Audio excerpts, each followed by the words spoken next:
Hey, welcome to Wednesday Night Live. So great that you are with us. Hope that you are comfy at home. It's getting gross outside, and hope that you're going to have a fantastic evening together with family or friends watching Wednesday Night Live, and that you get something out of it.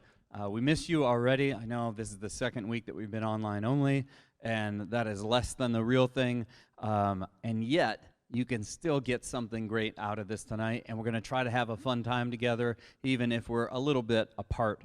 I want you to, throughout the night, to click like, to be active in the chat, and even if you're older and you're convinced that young people are taking over the chat, then take it over yourself. If you are active in the chat, it'll be fun for you. It'll be fun for everybody just to have a conversation and keep that going. You can click like, you can subscribe to our channel if you haven't yet, and you can share Wednesday Night Live with a friend. If you like it, if you think it's good, share it with a friend. If you don't, then don't worry about it. We are so glad that you're here. One thing that you want to keep in mind is that we are still meeting with people. If there's something going on and you need to meet with someone, meet with a small group leader or a volunteer, or come on in and sit down with me and talk, we can still do that. And you can reach out to us. If you've got stuff you want to just ask, hey, would you pray about this? Go ahead and reach out to us. The easiest way for students is usually to reach out to us on our social media, and you're welcome to message us, and we would love to pray about what's important to you. So please reach out to us. Even though we're online, we're still here, and we're here for you. It's great seeing you guys in the chat. As that number grows throughout the night, just go ahead and say hi to each other, welcome each other, and be extra friendly with each other. I'm going to call Graham up. Graham's going to help me with our first game tonight. Graham is mine, so we're allowed to stand close, right? I don't have to social distance from you. No. But most of the time, he chooses to social distance from me. So I don't know. We know where to find him if we need him.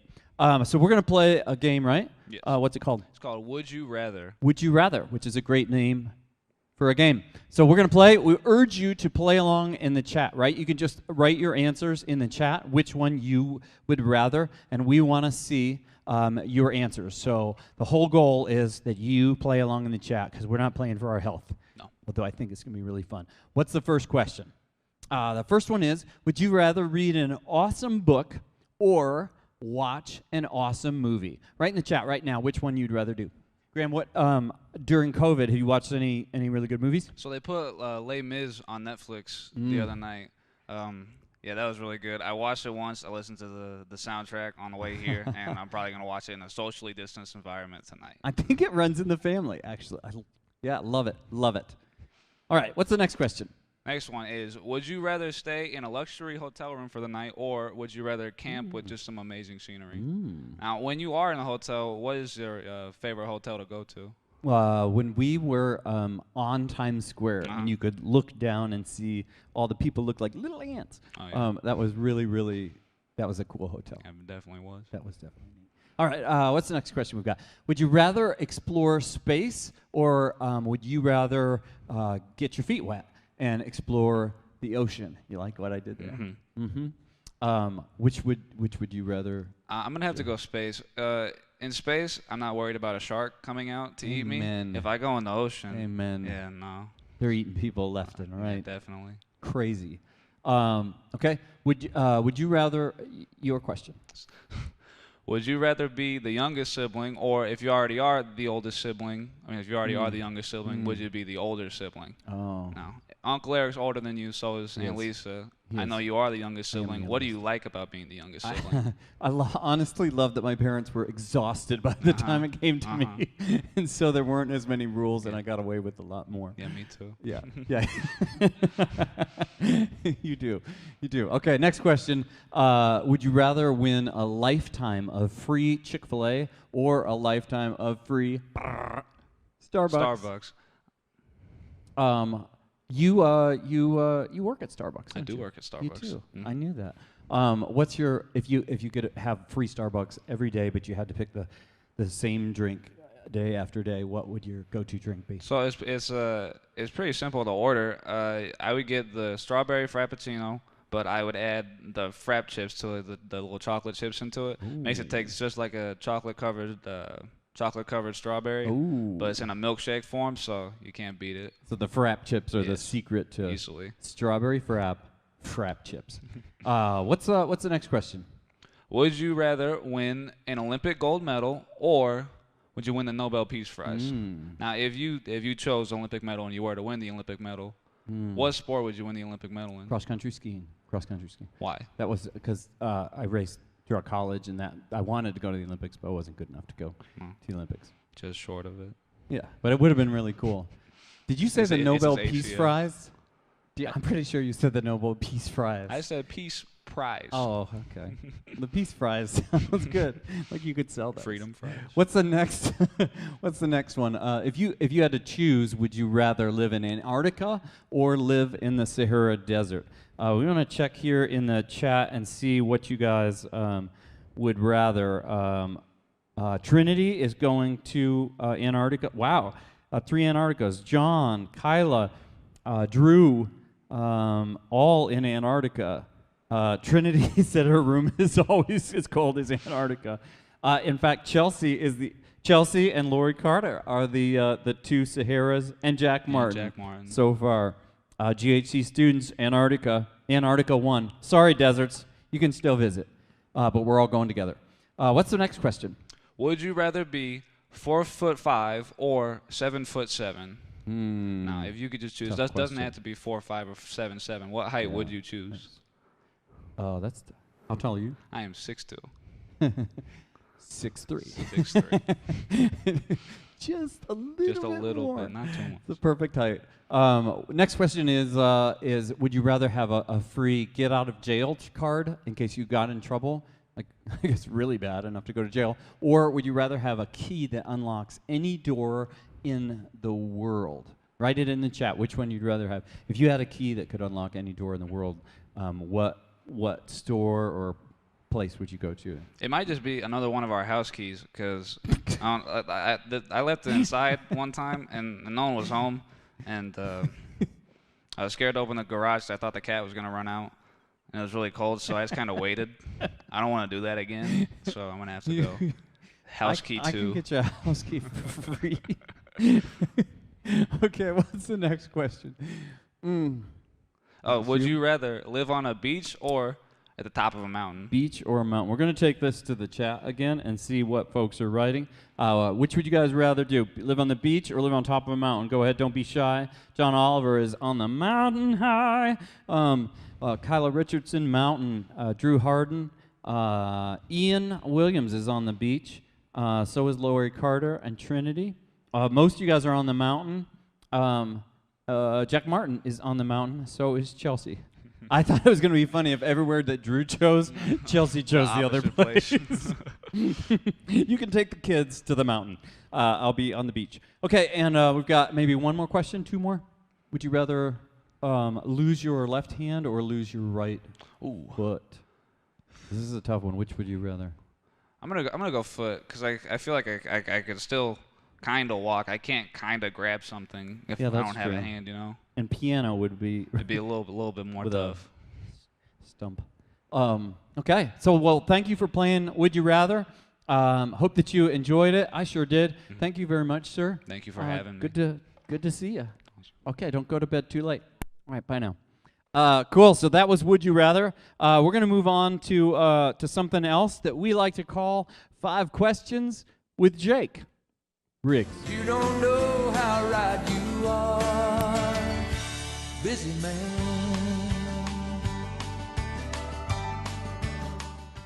Hey guys, Jake Riggs here. Question 1. What is your most embarrassing moment? When I was in 8th grade, I was playing baseball, and a line drive popped right over top of my glove, hit me in the nose, broke my nose, gave me 2 black eyes. Ironically, it wasn't the first time I broke my nose. I'm a late bloomer in coordination. But I go to school the next day. The girl I had asked to go to the dance breaks up with me on the spot after she sees me. I go to the dance by myself, and I just remember it was a luau theme, and I was just on the side eating a lot of cube tam by myself. Question 2. What's on your bucket list? We're trying to get our kids to all 50 states before they graduate high school, and we're up to about 26. But unfortunately, they get a lot harder as we get higher up on the list. Number 3. We'll put you on the FBI watch list. In college, I downloaded a ton of movies with my roommates. We had a system going where we would all download movies and share them with each other.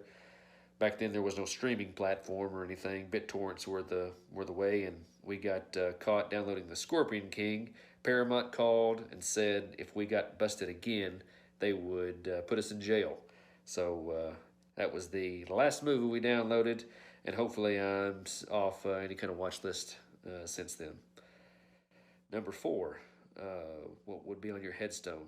I thought this one through for a while.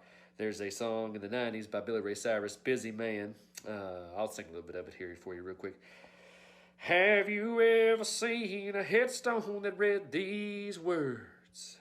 If only I had spent more time at work. Jake Riggs, beloved son, loving father, if only I had spent more time at work. And then people could say, yes, I have seen a headstone with that on there. And last one, what would you do for $100 that no one else would do for $1,000?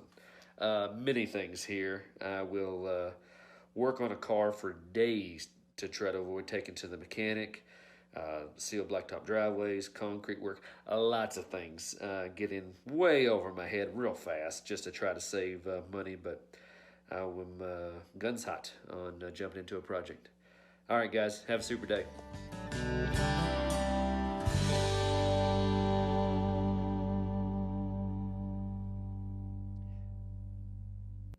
I gotta say that was one of the best parts of my day. And Jack, we could listen to you answer questions every single week. That was really wonderful, and the song was fantastic. We're going to jump into just kind of a big idea, a reminder for us this week, and that prayer is to be a part of the breathing in and breathing out life of our healthy relationship with God. And sometimes it looks like asking Him for something. Sometimes it looks like explaining to Him how you feel. Sometimes it's crying out for help. But prayer is essential throughout our day. I want you to take a look at this. Ephesians 6:8 in the New Living Translation says, "Pray in the Spirit at all times and on every occasion," which is all the time is every occasion, right? It says, "Stay alert and be persistent in your prayers." That just means to keep on doing it. Keep on praying for all believers everywhere, which is a reminder that we're not only praying for God to work in us, for God to help us, or to work through us, but we're also asking God, would you please take care of the believers around us and the believers around the planet? We're praying for the church. I want to tell you, you can pray. You don't have to pray for a whole hour straight. You can do it in little bits and pieces throughout your day, breathing in and breathing out, just sharing your day with God, how you feel, what you think, being honest with Him, and letting Him challenge you and create opportunities for you to grow and to reach other people. That's the big idea for this week. We're going to play another game right now. You know that tattoos have just gone wild lately, and I've seen more tattoos on people than ever before, and some of them look artistic and neat, and some of them go real crazy. Like you might know this guy. We're going to throw him up here for just a second. I can't wait to see his mom's reaction at Thanksgiving when he goes, I got another one on my face. And so some people are going a little bit extreme with where they put, even in the church, worship leaders are getting in on the act. This is the Graves into Gardens guy. You know him, you love him, Brandon Lake. He's got a bunch. Tattoos gone kind of wild here. I'm not saying you should get one. But we're going to play a game called To Ink or Not to Ink. And what we've done is compiled a bunch of bad ink jobs, some horrible tattoos, and we're going to ask you which one were better. So in each one of these, you're going to pick the winner of the two and go ahead and type them in the chat. Some of these, it's going to be really hard to pick a winner. So let's go on and look at our very first one together. These are misspelling tattoos. The first one is I'm awesome without an E, and the second is no regret. I wonder if he regrets misspelling his tattoo. Which do you think is the better tattoo? I'm awesome or no regret? Go ahead and type in the chat, and let's see what you guys think is the winner of those. Max Martin is offered no regrets. but there's some awesomes too. I think that's how. Oh, please, if you write awesome in the chat and you spell it correctly, that doesn't count. You got to leave the E out. It's awesome. Our next one are a couple wildlife images. Here is a cat wearing some little holiday festive horns, and a small child wearing an inflatable dinosaur costume. Which tattoo do you think is better? Which one would you rather wear? Some of you might have one of these on you right now. Go ahead and write it in the chat where the wild things are. There you go, Drew. Write it in the chat. Our next one, these are some sports fans. The first one is a fan of the Pittsburgh Steers with 3 E's. And the second one is that I think is the original logo for the Patriots. In fact, here's a comparison logo. If you had to see, yep, that's the New England Patriots. Which one do you think wore it better, the Steers or the Patriots? That was pre-Tom Brady, so don't be haters there. Just judge it based on this tattoo solely. Our next one is foodies. That is a Fig Newton. If you've never had one, kind of an acquired taste. That's not a badly done tattoo, actually, of a Fig Newton, but why is the question. Or it looks like they've taken the Texas state motto, don't mess with Texas, and instead it's don't mess with melting pizza. Which one do you think is better? Would you rather have a Fig Newton or don't mess with pizza? I see pizza right now. Fig Newtons are the best. Pizza. Fig Newtons are gross. All right, there you have it. Pizza won that one. We're going to go on to the next one. No one should ever have a tattoo of the king. Burger King is wonderful, but the king, in that sense, is not good. There's something wrong with his eyes. Or a really cool Shaq from Kazam tattoo. I don't know why you would have a tattoo of that movie. Which do you think is better, the king or Shaq? Type it in there. I want to see. Oh, I thought someone wrote, it's my mom. No, it's not. Shaq seems to be winning so far. That's really a well-done tattoo of Shaq. If you had to get a Shaq tattoo and explain that to your friends that you really loved that movie. We're going to go on to the next one. This is Michael Jackson. And we couldn't tell if it's either Madonna or Marilyn Monroe or Cameron Diaz or Courtney Love. There's a little bit of all 4 of those ladies in that, and Michael Jackson with a nice little quote there. Which would you rather? Not the Jackson. I see. Marilyn. Cool. Those are really astounding. Here are some words to live by, we're calling this one. It's Is My Life by John Bon Jovi, which I don't think was exactly the song title. Or Rules for Living. God, misspelled family, and then money. That's not in the Bible, actually, although it looks like it's written on a clay tablet of stone. Which one would you guys rather? Looking. Neither from Ian Williams. John Bon Jovi. It is my life. Rules for living. Our next one. These are family portraits. You've got a melting baby face on one side, or you've got a future mafia boss on the other side. Which one would you guys rather? Melting face or future mafia boss? John Oliver likes the first one with the melting face. Great. Bit Mine Turtle, the one on the left. Nope. All right, we're going to go on to the next one. The Disney collection. That is actually Stitch's cousin, who's not Stitch from the movie, but his cousin, Leo, I think is the name there. Or Timon and Pumbaa, and Hakuna Matata is actually spelled right on this one. Would you rather Stitch's cousin Leo or Timon and Pumbaa? Lion King. Stitch looks gross. Stitch is looking both directions at one time, which is kind of interesting, but he's an alien. He can do that. Lion King 1. Lion King 1. All right. On our last one, checkerboard face or insane clown posse. Which would you rather say that you were coming home for Thanksgiving, you've been off at college, you didn't tell mom or dad anything about it, and you came home and you're going to have one of these on your face. Would you go for checkerboard or insane clown posse? I want to see your answers. Everybody in the chat. Checkerboard. What else you got? People are slow to checker is so cool. Neither. No, you have to answer, Sims. You have to answer. Come on, buddy. Insane Clown Posse for Lori Carter. Checkerboard for Miss Brager. Fantastic. Well, it's great having you guys play. A little bit of to ink or not to ink. And right now we're going to check in with TikTok for a minute. Okay, if you grew up in church, you know this song.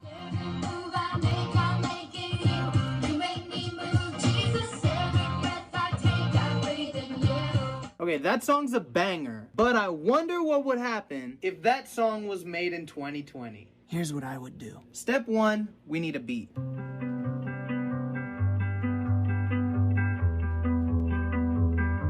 Step 2, drums.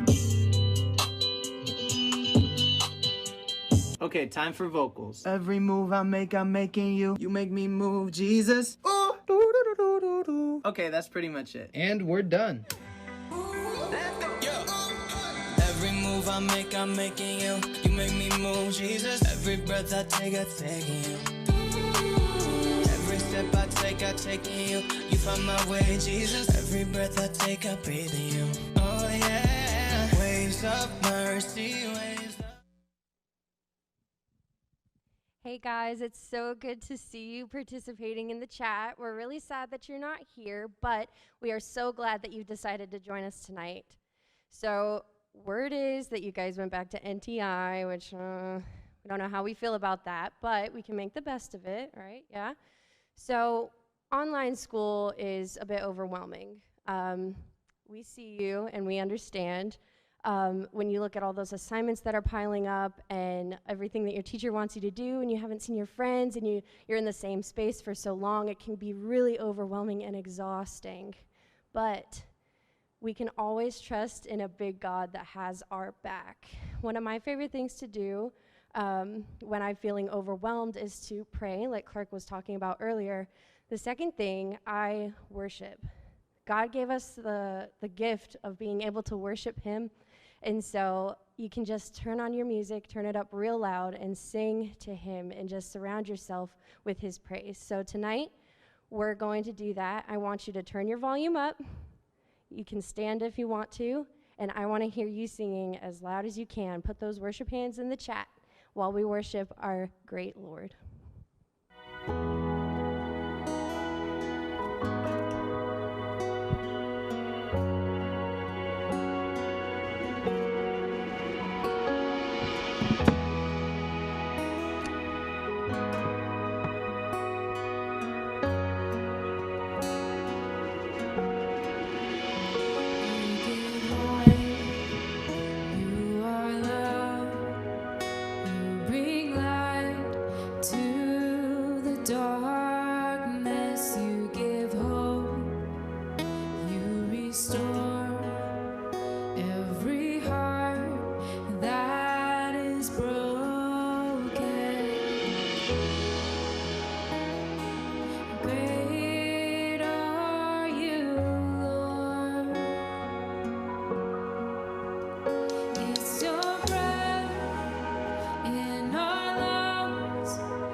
Hey guys, I'm Andrea, and I'm so glad you joined us tonight. We just started a brand new series called Cancel Culture, where it's looking at people that society has canceled or forgotten or deems unworthy, and how Jesus calls us to love them and to take care of them.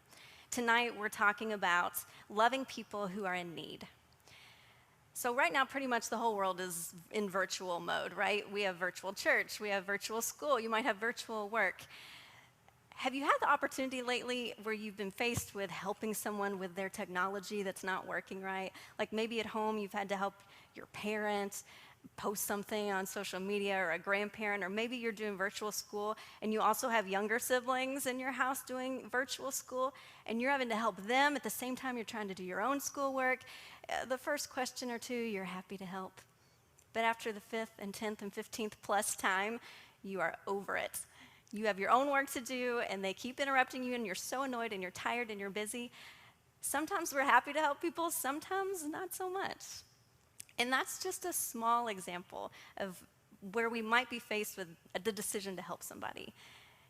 Out in the real world, in our communities, there are people who have way bigger, more serious needs than that. There are people who are sick, who are hungry, who are homeless, and Jesus is calling us to take care of them. UNICEF did this little social experiment where they recorded how people reacted when they came in contact with somebody in need, and look at the difference in how people treated someone based on their appearance. Watch this video.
don't know how that video made you feel, but my initial reaction was to feel so sorry for her and to think, how could anyone treat someone that way? But then if I look back and if I'm being honest, I have treated people that way. I've walked past someone homeless on the street and clutched my purse and put my head down and walked really fast, hoping they wouldn't say anything to me. I have been at a stoplight and seen someone at the corner holding up a sign saying they need help or they need money. And instead of rolling my window down, I locked my door. Any point in our lives, we could find ourselves on either side of that spectrum. There will be times in our life where we are in a position to help others. There will be times in our life where we're going through a hard time and we're the one in need and we need someone to help us back up. Knowing that, don't you want to live in a world where we prioritize taking care of and helping those in need? And I believe that's the kind of world that Jesus is calling us to create. If we look at the Gospels, which is the first 4 books of the New Testament that tell about Jesus' life, we see over and over again where Jesus meets the needs of those around him. In fact, his days are constantly filled with interruptions of people crying out to him for help. We can look in Mark chapter 10. Jesus and his disciples are in Jericho, and they're surrounded by this big crowd of people, and they're walking out of the city, and there's a blind man named Bartimaeus on the side of the road, and he's a beggar. It's probably what he does every single day, and this crowd of people is passing by him, which is probably what happens every day. And he hears that Jesus is walking by, and he starts screaming out, "Jesus, Jesus, have mercy on me, Jesus." He's trying to get his attention. And the crowd, they don't see someone in need that maybe Jesus could help. The crowd finds him annoying. They tell him to be quiet. They're disrupting their time with Jesus. But Jesus sees him and hears him, and he stops everything. He tells Bartimaeus to come here, come to me. Bartimaeus comes over, and Jesus gives him his full attention. He says, "What can I do for you?" And Bartimaeus says, "I want to see." And Jesus says, "Go, your faith has healed you." And he's healed. This man that society cared nothing about has passed by and ignored his cries for help every day. But to Jesus, he meant everything. He was the most important person in that moment. Jesus stopped everything to help him in his time of need. We can look again in Luke chapter 8, where Jesus again and his disciples are going through town. There are a huge crowd of people around him. And this leader of the synagogue comes to Jesus, and he's frantic. His daughter, his only daughter, is sick, and he begs Jesus to come to his house and heal her. So Jesus and the disciples are pushing their way through this busy crowd. And there's a woman in the crowd. She's been sick and bleeding for 12 years, and no one has been able to help her or heal her. She slips through the crowd. She just touches the hem of Jesus' robe in hopes that that is enough to get his healing powers, and it is, and instantly she's healed. And Jesus stops everything. He feels power leave his body and go heal someone, and he says, "Who touched me?" And the disciples are like, "We're in this huge crowd of people. All kinds of people are touching you. It could have been anybody. What do you mean?" He's like, "No, someone touched me. Someone was healed." And the woman comes forward. She falls at his feet. She tells Jesus her story of her sickness and how no one could heal her, but she just touched his robe and she's been healed. And Jesus, he lifts her up. He calls her daughter. How precious is that? He says, "Daughter, your faith has healed you." This woman that society saw as unclean and wanted nothing to do with, she wasn't crying out for Jesus to help her because she probably didn't even feel worthy of his attention. She thought she would get in trouble. So she just tried to touch his robe and hope that that was enough, and it was. Her faith was enough, and she was healed. And you know something else I love about this story? Jesus initially was on his way to go heal the daughter of this religious leader, someone that society would hold higher up. And on his way, he was not too busy to stop for this woman who society thought was less than. He sees us all as equal, and he's willing to stop and help all of us, and so should we.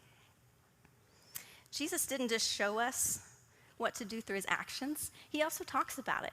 He taught in all of his parables about how to help those in need. And right before his death, Jesus told this parable about the kingdom of God.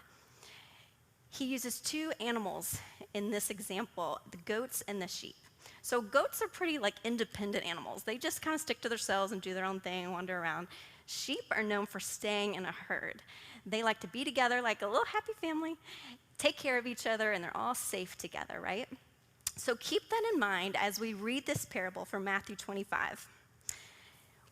When the Son of Man comes in his glory and all the angels with him, he will sit on his glorious throne, and all of the nations will be gathered before him. And he will separate the people one from another, just as a shepherd separates the sheep from the goats. He will put the sheep on his right and the goats on his left. Then the king will say to those on his right, the sheep, "Come, you who are blessed by my Father, take your inheritance, the kingdom prepared for you since the creation of the world. For I was hungry, and you gave me something to eat. I was thirsty, and you gave me something to drink. I was a stranger, and you invited me in. I needed clothes, and you clothed me. I was sick, and you looked after me. I was in prison, and you came and you visited me." And then the righteous are going to say to him, "Lord, when did we see you hungry and feed you, or thirsty and give you something to drink? When did we see you a stranger and invite you in, or needing clothes and clothe you? And when did we see you sick and in prison and go visit you?" And the king will reply, "Truly I tell you, whatever you did for the least of these brothers and sisters of mine, you did it for me." But then Jesus says to those on his left, the goats, "Depart from me. You're cursed into the eternal fire prepared by devils and angels. For I was hungry, and you gave me nothing to eat. I was thirsty, and you gave me nothing to drink. I was a stranger, and you didn't invite me in. I needed clothes, and you did not clothe me. I was sick and in prison, and you did not look after me." And they will also say, "Lord, when did we see you hungry or thirsty or a stranger or needing clothes or sick and in prison and not help you?" And he will reply, "I tell you truly, whatever you did not do for the least of my brothers and sisters, you did not do for me."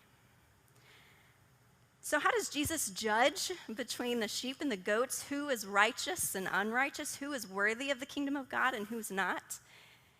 It was by the way they treated other people, specifically the way they treated other people who were in need. We see the goats who just care for themselves. They didn't even notice that there was ever anybody around that needed help. Then we see the sheep that took anybody in to their flock that needed it, and they cared for them. And that is what Jesus is calling us to do, to care for those in need. When we study the actions and the teachings of Jesus, here's a few things that we can learn about how to meet the needs of other people and things to just keep in mind. The first thing is this: it's not only about our actions, it's also about our hearts. God isn't just calling us to act like we care about other people or to do it for our own recognition or to be showy and look like we're such a great person. He's calling us to do it out of compassion, out of pure love for others. When you look at the goats and the sheep, you see that the sheep, they cared for everyone.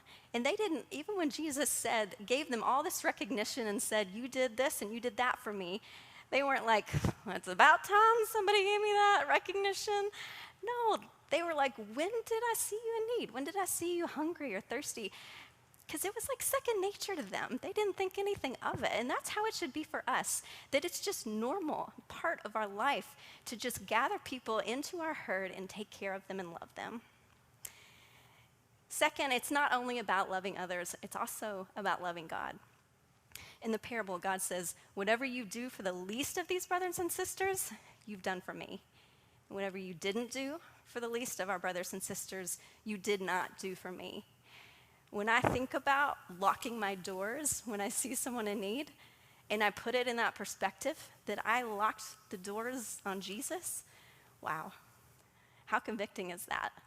Jesus is calling us not just to love others, but also to love him. It's an act of obedience, and every time we help someone in need, we are showing God that we love him. The third thing is this: it's not about what we have, it's about what we give. You might hear this tonight and be thinking, "Well, I'm not rich. How am I going to buy somebody food and clothes and put a roof over their head? I don't have the money to do that." You don't need money to care for people in need. When Jesus was telling this parable, he wasn't telling it to a crowd of rich donors hoping they could donate money to the poor. And in none of the stories where we see Jesus helping people is he passing out money or buying them things. There are so many ways that we can help people in need for completely free. We can offer our time. We can offer our skills. We can just offer compassion. We can be a friend. It just takes us being selfless and being willing and open to do it. The last thing is this: it's not about them, it's about us. We are all in this together in life. We don't ever want to create a scenario where it looks like we're up here and we have all the resources and we can help you, and you're over here and you've got nothing. Truly, we are all children of God. He loves all of us equally. He sees all of us and he values all of us equally. When we're helping someone in need, it's important that we speak to them and treat them with respect and with dignity, because in reality, they themselves may not see themselves worthy of those things. And it's on us to love them and build them back up and help them to feel human again, help them to feel equal. There are so many opportunities around us to help those in need. What does that look like for you? Maybe it could be helping somebody at school who you know is having a hard time. You can help them study for the next test. Maybe it's just somebody in school that you know is lonely and has no friends. Maybe you can step out of the crowd and step out of your comfort zone and be a friend to them. Ask them how their weekend was. Just talk to them. Make them feel like they're not invisible anymore. Maybe there's a weak person on your sports team that everybody else complains about and wishes they weren't on your team and feels like they're dragging them down. Instead of joining that crowd, maybe you stand out. You spend some extra time with that person. You go practice with them, help them to build their skills up, give them encouragement, and let them feel like part of the team. Going into our winter months and through the holidays, there are also some unique opportunities to serve, like serving a meal at Warm Blessings, or donating coats and hats and gloves that you don't need anymore to the homeless, or even volunteering for room at the inn. That is the ministry where our homeless in the community have a place to sleep during the cold winter nights. And you can volunteer for just an hour or two to go set up all the cots and the blankets for them before they get there. It's so easy and it's such a huge help. Or maybe you and your friends have a part-time job and you all want to pool your money together and take one of the Mission Hope for Kids or Angel Trees children and buy their Christmas presents for them. The opportunities are endless, but we have to be intentional about seeking them out. If we're going to love people the way that Jesus loved, we have to care for those in need. And when we do, we'll be caring for Jesus too. It'll be as if we're doing it unto him. We're going to go into our small groups now, and we really, really encourage you all to plug into those. Right below this video, there's links to different small groups. You can pick any one you want. We want to see your faces. We want to talk to you. We want to check in with you. Please, please, stick around for just a few extra minutes and chat with us. You all have a good night. Thank you.